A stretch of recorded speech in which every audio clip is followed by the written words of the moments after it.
Welcome back to the Pistons Jack YouTube channel. We have a whole lot of roster news to get into today. The Pistons have signed a new two-way player. A former Piston has left the team, one of my personal favorites. And there also could be one of the NBA's best isolation scorers coming to the Pistons. We'll get to it in just a moment.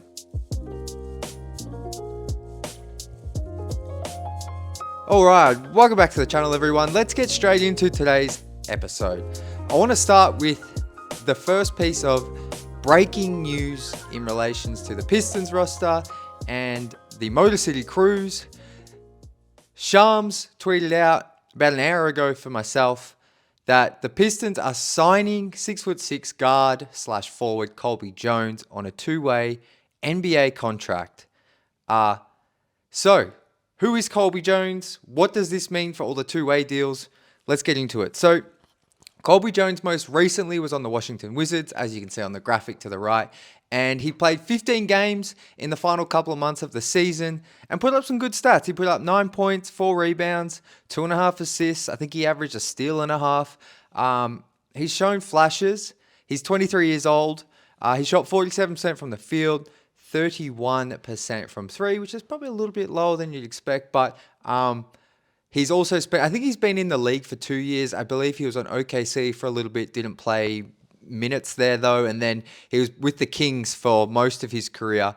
He's had some huge games for the Kings G League team, which I'm not exactly sure of their name, but he had a 40 piece. If you go check out my post over on Instagram, you'll see highlights from that. I think he had like 8 threes in that game. He's also had multiple 30-point games. So he's shown that he can score at the G League level. He has nice size at 6'6". And I can see why the Pistons have signed him. I was looking at his Summer League stats from the most recent Summer League, and to be honest, they weren't great. He shot like 30% from the field, 22% from three, averaged like 9 points or something.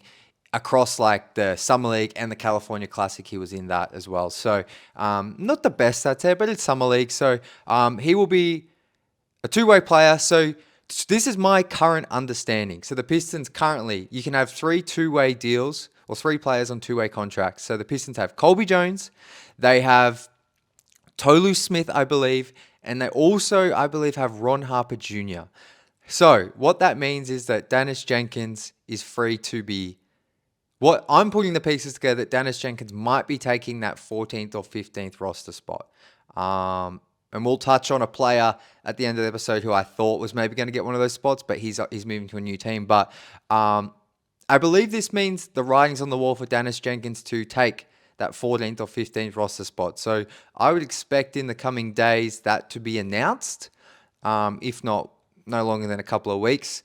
It just feels like with how good he played at Summer League, it's kind of inevitable. So when that information and news comes, we will discuss it. I don't want to say it's 100% happening, but that's just because I can't see how the Pistons will be letting Dennis Jenkins go after that performance. Like, you would either put him, because he's a free agent, I believe, right now, you would either put him back on a two-way or you would add him to the roster. Like, maybe other teams are calling for Dennis, and the Pistons would be impressed with his play, but regardless of my speculation, whatever, it just sounds like Dennis has earned himself a roster spot, which is huge for him. But we'll discuss that when it's 100% announced. But just with how this is looking, that's my feel on it. Like I said, not reporting anything here, just my 2 cents on it.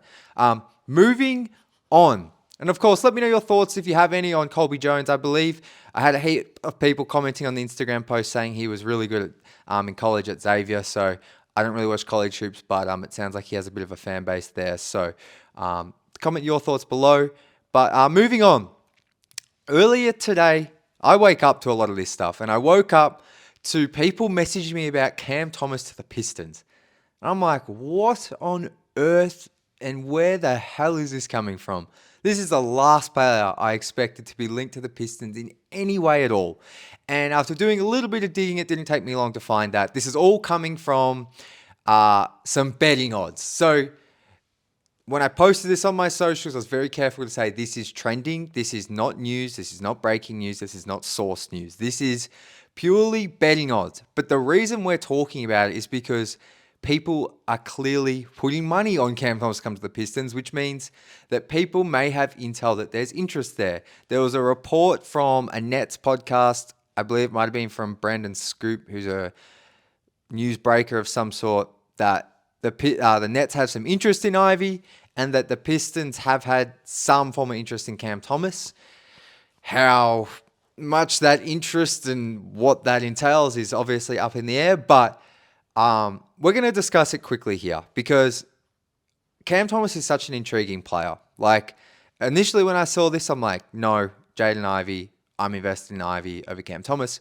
But then I was thinking, well, I want to discuss this because the way Trajan Langdon and the Pistons front office has spoken on the record about Ivy leads me to believe that there's no way they're trading him, especially for maybe a guy like Cam Thomas.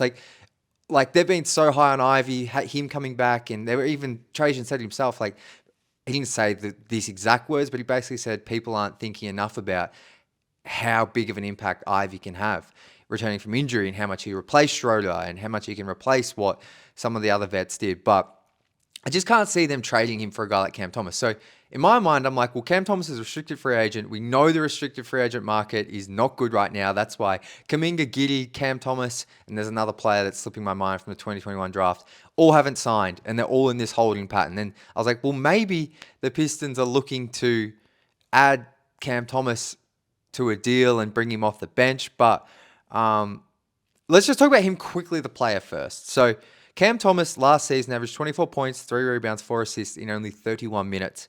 He shot 44% from the field, 35% from 3. I believe the points and assists were career highs. But this is, when you get into his game, he's like an elite isolation scorer. Loves a pull-up mid-range, loves a step-back 3. He ranked in the 92nd percentile for isolation possessions percentage last season, shooting 46%. So just an absolutely elite isolation scorer. He also ranked in the 81st percentile on spot-ups, shooting 41% on catch-and-shoot looks, essentially what that is. This number surprised me.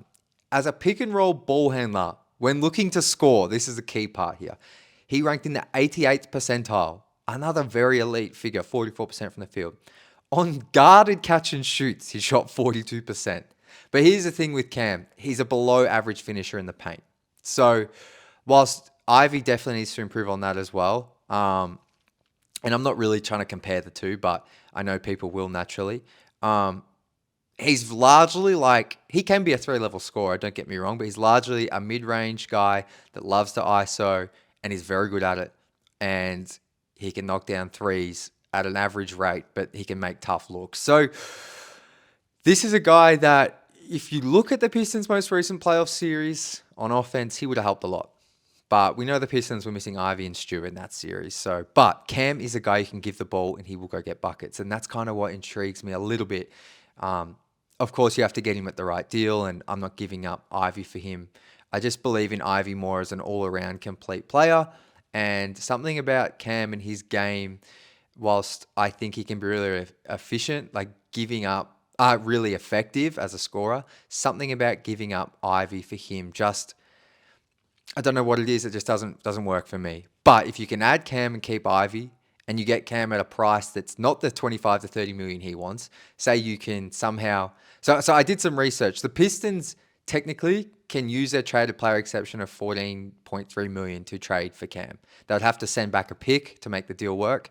But if they did that and they signed Cam to say something like 2 years, 28 million, that full exception, and he was happy with that, maybe he wants to do a 1+1 where he can get back into free agency next season, which wouldn't be ideal for the Pistons because you're giving up a pick to get him. But in theory, that is something that they could do.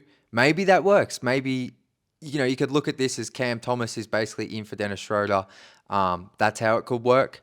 I just can't see the Pistons committing long-term money to him. And that's something Trajan has avoided. That's why I didn't get Malik Monk. So, because they can only really get him via a sign and trade. Because all they have is this traded player exception, the 5.1 million biannual exception, and then vet mints, which, like he's a restricted free agent. So it has to be a sign and trade. So that's why people are throwing in Ivy. I see Nets people saying the Pistons will need to give up Ivy and a first. Like, the Pistons are not giving up a first for Cam Thomas. No offense. It's just, they just are. I'd be absolutely shocked and I'd look like a fool for laughing, but that's not happening. Not after waiting so long to have all your picks back. I can't imagine them giving them up for Cam Thomas. But I would be like, if they can add Cam, like I said, and you keep Ivy, and he's like your sixth man, that's his most elite role. Like, I think he can play on a playoff winning team and be that, and be a spot starter, because he's an elite. Like, he's a very good to elite scorer in the NBA, no matter what you think about his game. When I just dived in and looked at those percentiles on isolation, on spot ups, anything dribbling the ball and shooting, he's really good at. He is really good at, and he can knock down, catch, and shoot looks. So, that is valuable no matter what. And especially on this Pistons team that's still trying to find that true second scorer, I can see why the Pistons are interested. But we won't do too much more on this unless there's any actual reporting. But I just found it really interesting that the Pistons were the leading candidates in the betting odds. Anyway, let me know your thoughts on that. I know this is going to be a very topical one. People are probably going to come at me for this or even talking about it, but I think it could be an interesting fit for the right deal, as I said. Finally, to wrap up the show, Lindy Waters signed with the San Antonio Spurs today. I thought Waters was a great addition. Like, he's a flat-out shooter. I think he shot like 39% with the Pistons, obviously in a very limited role. But more importantly, I think he was awesome for the vibes in the locker room. Like, he seemed like a really good guy to have on your team. And to be honest, I was hoping they would probably bring him back as that 14th or 15th man. But obviously, that's not going to happen. I'm really happy. Obviously, maybe the Pistons wanted to, and then there's more of an opportunity for him at San Antonio. So, we'll follow his career. I just enjoyed having him on the team. Like, I really did. And I thought he could have been a guy that helps his team next season if the Pistons signed them, just because of his shooting. He's got decent size, and I think he's underrated as a defender, especially as someone coming off the bench. But shout out to Lindy Waters once again. Like, you go back and watch a lot of those videos after he was on the Pistons, where they're like locker room videos and pregame dances, like all that stuff of vibes and just bringing positivity. Like, I felt like he was one of the key guys doing that. And yeah, he just seemed like a vibe. So, bit sad to see him go. Obviously, it won't really affect the Pistons' season next year in terms of win-loss, but I do think it is a slight loss to the locker room in terms of chemistry and vibes. But that's going to do it for today's show, guys. Getting this one out a bit earlier than usual, considering the amount of news we have. But appreciate all the love, support. If you haven't already, if you could please subscribe, I would greatly appreciate it. Keep it helping this channel grow. But appreciate you all, as always. But until tomorrow, as always, go Pistons.